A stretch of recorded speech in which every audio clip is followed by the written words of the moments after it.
God eftermiddag, du snakker med Sara, og det her det er min 4. matematikaflevering. Vi har den opgave, jeg skal fremføre for jer i dag, det er opgave 45 om omvendt proportionalitet. Og den første opgave hedder sådan: find sammenhængen mellem y og x. Og det er jo dejligt let, fordi vi kender i forvejen formlen for omvendt proportionalitet. Det hedder nemlig k divideret med x, som i det her tilfælde er antal dage, er lig med y, som benyttes som tegn for antal bulldozer, vi skal bruge i et byggeprojekt. Eller også så kan man omsætte formlen, som jeg har brug for her i min første, så den hedder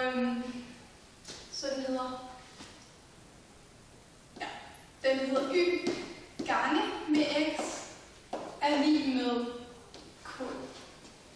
K-værdien kender vi ikke helt, hvad er, men vi kender jo y-værdien, som i det her tilfælde er 7, og så x-værdien det er 25, altså 25 dage. Og k-værdien, man får ud af det er så det er altså 175. Jeg har så bare kaldt det for at kunne relatere det bedre til det, hvor mange kilo jord der er, men det er virkelig bare en konstant, der sådan fortsætter med at være. Ja, så har jeg fundet sammenhængen mellem y og x. Så i opgave B til det her, der skal jeg finde ud af, hvor mange bulldozer, altså y-værdier, jeg skal bruge, hvis vi kun har 17 dage at gøre det på. Og det har jeg altså fundet ud af ved at benytte den her formel heroppe. Altså nemlig, at de 175 kilo divideret med de her 17 dage, som vi i den her opgave har. Og det er så er lige med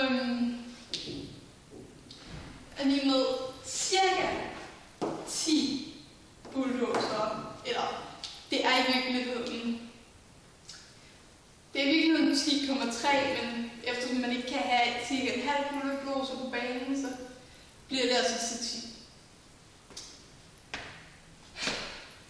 Og i min fine opgave C, der har vi skulle regne x ud. Så vi benytter den samme form som heroppe, men i stedet for at sætte x ind her, så sætter vi y ind, så x og y skifter plads. Så formlen hedder sådan, at det er de 175k divideret med de 4 dage, de 4 bulldozer, som nu er til rådighed. Og resultatet af det, jeg ved godt, tavlen er lidt rodet, men resultatet af det her, det giver cirka 43 hele dage, det giver cirka 43 dage, det giver faktisk 43,75